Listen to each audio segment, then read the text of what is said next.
ኢራን ከባድ መስቀለኛ መንገድ ላይ ቆማለች። ተንታኞች እንደሚሉት ከሆነ እስራኤልና አሜሪካ በሰነዘሩት ጥምር ጥቃት ያሰቡት ነገር በኢራን ውስጥ አልተሳካም። የኢራን መንግስት ጊዜያዊ መንግስት አቋቁሟል አያቶላ መገደላቸውን ተከትሎ እዚህም ባሻገር የኢራን መገናኛ ብዙሃን የኢራን አብዮታዊ ዘብ ዋና አዛዥ መገደላቸውንም በይፋ አምኖ አስታውቋል። ከዚህ ጋር በተገናኘ እንግዲህ ምን ሊፈጠር ይችላል በኢራን ውስጥ የሚለው ፈጽሞ ሊገመት የማይችል ሆኗል። የኢራን ህዝብ በሶስት መከፈሉን መገናኛ ብዙሃን እየዘገቡ ነው። ደስታቸውን የሚገልጹ፣ ሀዘናቸውን የሚገልጹና ሁኔታውን በድንጋጤ ውስጥ ሆነው ወዴት እየሄድን ነው በማለት ግራ መጋባት ውስጥ ያሉ እንዳሉ ተዘግቧል። ጉዳዩን አስመልክቶ አሁን በኢራን ምን እየተከናወነ ነው? ተንታኞች በቀጣይ ምን ሊሆን ይችላል? በተለይ የኢራን መንግስት አሜሪካና እስራኤልን እንዳሰቡት አለመውረዱና አሁንም ለቀጣይ ጥቃት ከባድ ዝግጅት እያደረገ መሆኑ መሰማቱና ከዚህም ባሻገር ደግሞ የቀጠናው ሀገራት የተባበሩት አረብ ኤምሬትስ፣ ባህሬን፣ ኳታር፣ ኩዌትን፣ ሳውዲ አረቢያን ጨምሮ መሪዎቹ ከፍተኛ ድንጋጤ ውስጥ እንደሚገኙ እየገለጹ ይገኛሉ። በተለይም የኦማኑ መሪ በከፍተኛ ሁኔታ ደንግጫለው ብለዋል። ነገሮችን እየተከታተሉ እንደሆኑ ገልጸዋል። በቀጠናው ሀገራት አሁንም የሚሳኤል ተኩሶች ተፋፍመው ቀጥሏል። ጉዳዩን አስመልክቶ በሰፊው የማስደምጣችሁ መረጃ ይኖራል። ውጥንቅጡ በወጣው የመካከለኛው ምስራቅ ኢራን የበቀል እርምጃዎችን መውሰድ የቀጠለች ሲሆን ከአያቶላ አሊ ካሚኒ በተጨማሪም የኢራን ከፍተኛ አመራሮች መገደላቸውን ኢራን በይፋ አረጋግጣለች። ይህንን ተከትሎ የኢራን ቀጣይ እጣ ፈንታ በከፍተኛ ሁኔታ አነጋጋሪ ሆኗል። የአያቶላ አሊ ካሚኒን መገደል አስመልክቶም በሚሊዮን የሚቆጠሩ ኢራናውያን በቴህራን አደባባይ ላይ ሀዘናቸውን እየገለጹ ባለበት ሰዓት የኢራን መንግስት ሌላ ሀዘን ለሀገሪቱ ህዝብ በይፋ ገልጿል።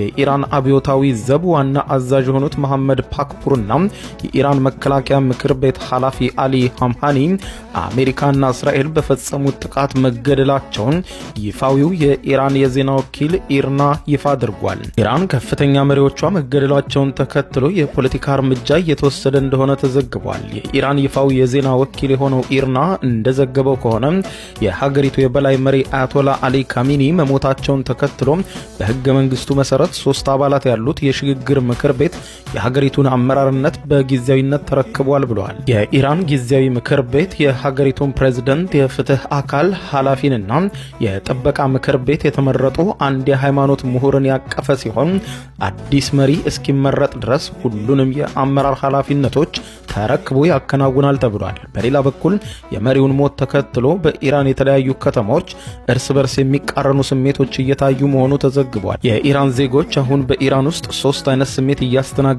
መሆኑን መገናኛ ብዙሃን የዘገቡ ሲሆን የአያቶላ አሊ ካሚኒ ደጋፊዎች በመሪያቸው መገደል ክፉኛ በሐዘን ውስጥ ሆነው በለቅሶ በአደባባይ እየገለጹ ሲሆን የአያቶላ አሊ ካሚኒ ተቃዋሚዎች ደግሞ የአያቶላን መገደል ተከትሎ በአደባባዮች በጭብጨባና በተኩስ እያከበሩ መሆኑም እየተዘገበ ይገኛል። በሌላ በኩል ሀገሪቱ ወዴት አቅጣጫ እያመራች ነው በሚል ከፍተኛ ድንጋጤ ውስጥ የገቡ በርካታ ኢራናውያን ዜጎችም ሁኔታውን በድንጋጤና በጥንቃቄ እየተከታተሉት እንዳለ ተመልክቷል። የኢራን ቀጣይ አቅጣጫ ወዴት ሊሆን ይችላል የሚለው ጉዳይ አሁን አሳሳቢ ሆኗል። በኢራን ላይ የተሰነዘረውን ጥቃት የሀገሪቱን መሪዎች የህልውና አደጋ ውስጥ እንዲወድቁ ያደረገ ሆኖ ኢራን አስፈሪ የሆነ መስቀለኛ መንገድ ላይ ናት በማለት ለቢቢሲ ትንታኔያቸውን የሰጡት በኢሮፒያን ካውንስል ኦን ፎሬን ሪሌሽን ከፍተኛ ተመራማሪ የሆኑት ኤሊን ገርማያ ናቸው።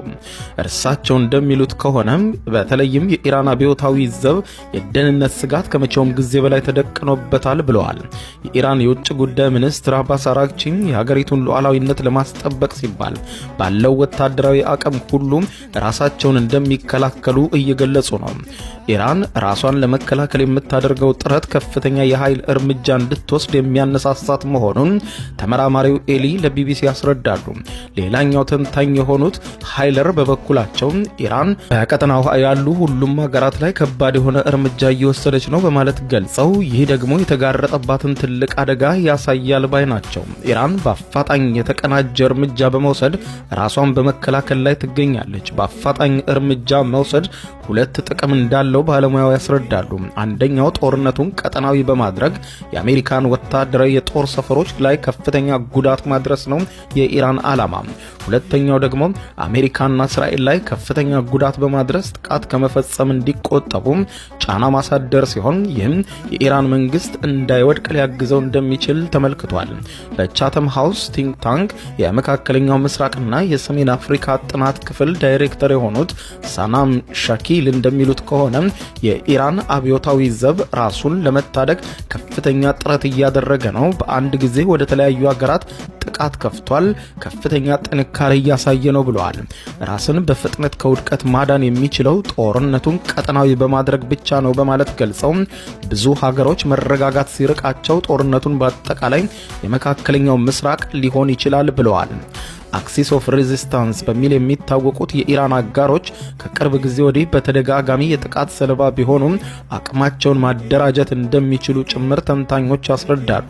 በኢንስቲትዩት ፎር ናሽናል ሴኩሪቲ ስተዲስ የሚሰሩት የኢራን ተመራማሪ ዳን ሲትኖዝ እንደሚሉት ከሆነ ደግሞ በኢራን ላይ የሚደርስ ጥቃት በተራዘመ ቁጥር በቀጠናው ያሉ ታጣቂዎችም እርምጃ መውሰድ ይቀጥላሉ ብለዋል።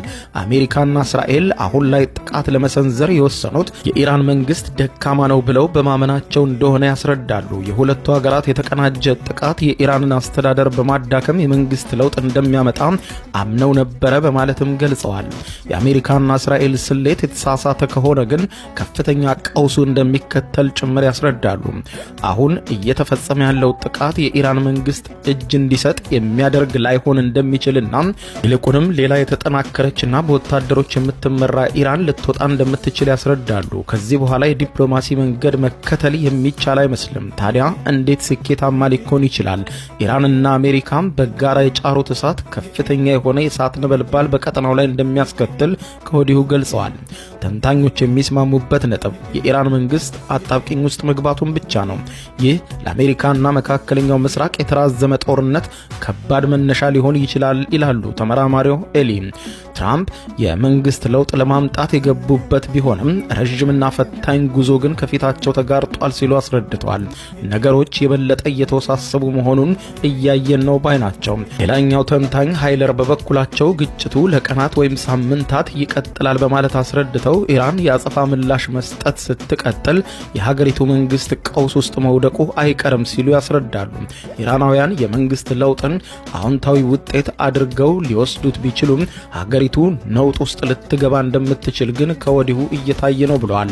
ተንታኞቹ እንደሚስማሙት ከሆነ ደም መፋሰሱ እንዲገታ ዓለም አቀፍ ማህበረሰብ ኢራንና አሜሪካን ወደ ዲፕሎማሲ እንዲመልሱ ጫና ማሳደር መቀጠል አለበት እንጂ ኢራን ተዳክማለች ተብላ የምትተው አይደለችም ብለዋል። እየታየ ያለው ነገር አስፈሪ መሆኑም ተመልክቷል። ቀጠናው አሁንም ውጥረት ላይ ሲሆን ኢራን ከባድ የሆነ እርምጃ መውሰዷን ቀጥላለች። የዓለም መንግስታት በጉዳዩ ላይ የተለያየ አቋም ይዘው አስተያየታቸውን እየሰጡ ይገኛሉ። የተባበሩት መንግስታት ድርጅት ዋና ጸሐፊ አንቶኒዮ ጉተሬዝ ዓለም አቀፍ ሰላምና መረጋጋት ተናግቷል ሲሉ በይፋ ገልጸዋል። አሜሪካና እስራኤል ያደረሱት ጥቃት እንዲሁም የኢራን የአጸፋ ምላሽ ቀጠናውን በከፍተኛ ሁኔታ እያወከው ነው በማለት ገልጸው ወደ ተባባሰ ቀጠናዊ ግጭት ከመገባቱና ንጹሃን ከመጎዳታቸው በፊት በአፋጣኝ ግጭቱ መቆም አለበት በማለት አሳስበዋል። የተባበሩት መንግስታት ድርጅት በኒውዮርክ ባካሄደው የትናንት አስቸኳይ ጉባኤ ላይ በድርጅቱ የአሜሪካ አምባሳደር የሆኑት ማይክ ዋለግ ጥቃቱም ስትራቴጂካዊ ቦታዎችን ብቻ ኢላማ ያደረገ ነው ሲሉ ተከራክረዋል። ግባችን የሚሳኤል ግንባታን ማስቆም ነው። በዓለም አቀፍ የውሃ አካል ዙሪያ ያሉ ሀገራትም እንዳይረበሹ ኢራንን የሚደግፉ ታጣቂዎችም እንዲወገዱና የሀገሪቱ የኒውክሌር መሳሪያ እንዳትታጠቅ እንፈልጋለን። ለዚህም ነው ጥቃት ያደረግነው በማለት በተባበሩት መንግስታት ድርጅት ሲናገሩ ተደምጠዋል። በተባበሩት መንግስታት ድርጅት የእስራኤል አምባሳደር ዳኒ ዳኖስ ደግሞ በበኩላቸው እስራኤልና አሜሪካ በመተባበር በእስራኤል በአጋሮቻችን እንዲሁም በዓለም ደህንነት ላይ የተቃጣውን ስጋት ለመቀልበስ ነው እየሰራን ያለነው፣ ውጊያም የከፈት ነው ሲሉ ተደምጠዋል። አንድ መንግስት ሞት ለእስራኤል ሞት ለአሜሪካ እያለ በተደጋጋሚ መግለጫ ሲሰጥ እንደ ቀልድ አንወስደውም፣ ስለዚህም በጥምረት እርምጃ ወስደናል በማለት ለተባበሩት መንግስታት ድርጅት ጉባኤ ተናግረዋል። የኢራን አጋር ሩሲያ ጥቃቱን በእጅጉ አውግዛለች።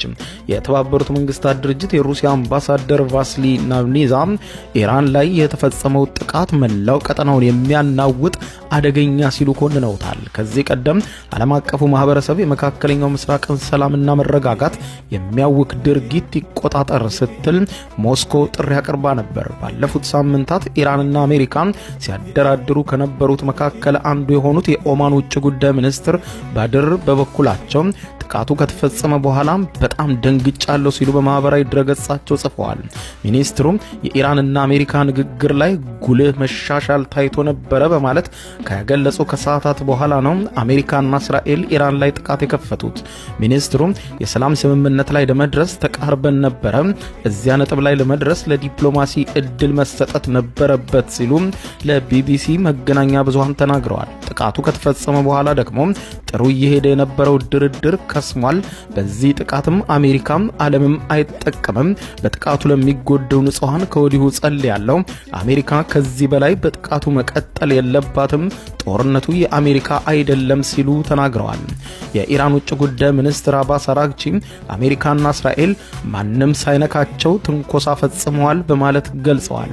ህገወጥ ሲሉ ጥቃቱን የኮነኑት ሚኒስትሩ በማህበራዊ ትስስር ገጻቸው ዛሬ ከሰዓታት በፊት ባሰፈሩት ጽሑፍ ትራምፕ ቅድሚያ ለአሜሪካ ከሚለው ፖሊሲ ወደ ቅድሚያ ለእስራኤል ወደሚለው ፖሊሲ ተሻግሯል። ለእስራኤል ሲል ጦርነት ውስጥ ገብቷል።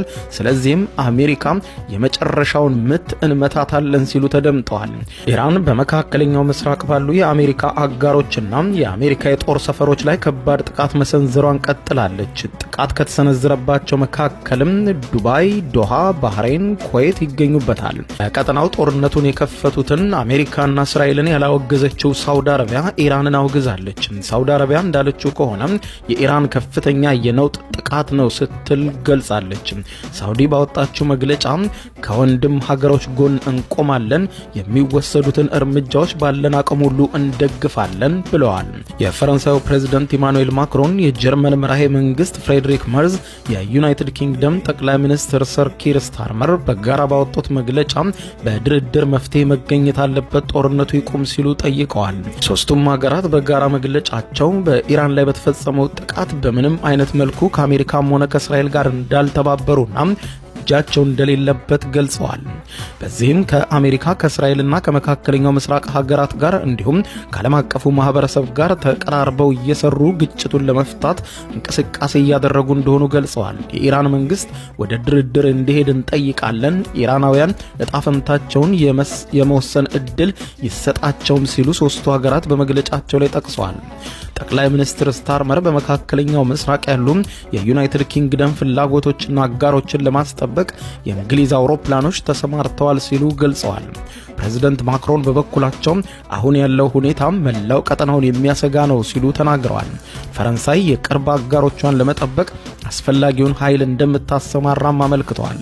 የአውሮፓ ህብረት ከፍተኛ ዲፕሎማት ካጃ ካሊስ ኢራን ላይ ጠንካራ ማዕቀቦችን ጥለናል ብለዋል። ኒውክሌርን በተመለከተም ዲፕሎማሲያዊ መፍትሄ እንዲገኝም ድጋፍ አድርገናል ብለዋል። ንጹሃን እንዲሁም ዓለም አቀፍ ሕግን መጠበቅ ቅድሚያ እንዲሰጠውም እናሳስባለን ብለዋል። የጣሊያኗ ጠቅላይ ሚኒስትር ጆርጂያ ሜሎኒ ውጥረቱን ለማርገብ በቀጠናው ከሚገኙ አጋሮቻችን ጋር እየተወያዩ ነው ብለዋል። የብራዚል መንግስት በበኩሉ አሜሪካና እስራኤል ያደረሱትን ጥቃት እጅግ አሳሳቢ ሲል አውግዞታል።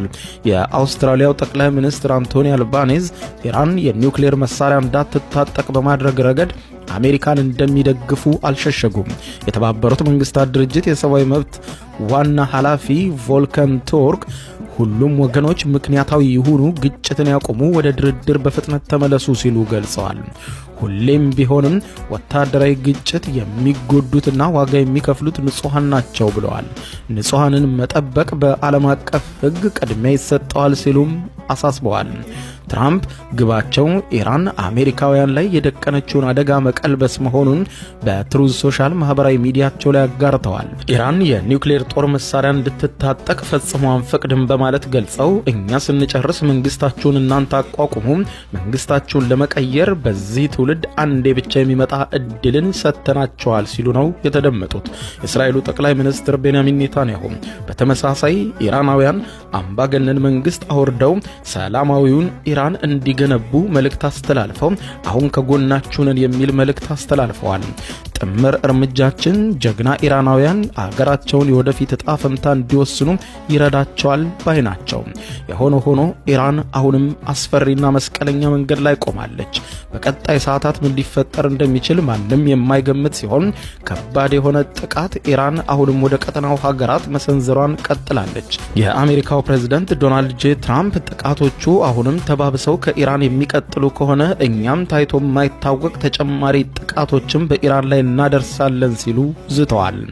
ኢራን በአሜሪካ ዛቻ አልተቆጠበችም። አሁንም ቢሆን ጥቃቱን ወደ ሌሎች የቀጠናው ሀገራት እየሰነዘረች ሲሆን ከፍተኛ የሆነ አውዳሚ ጥቃትም እንደምትቀጥልም ኢራን አልሸሸገችም።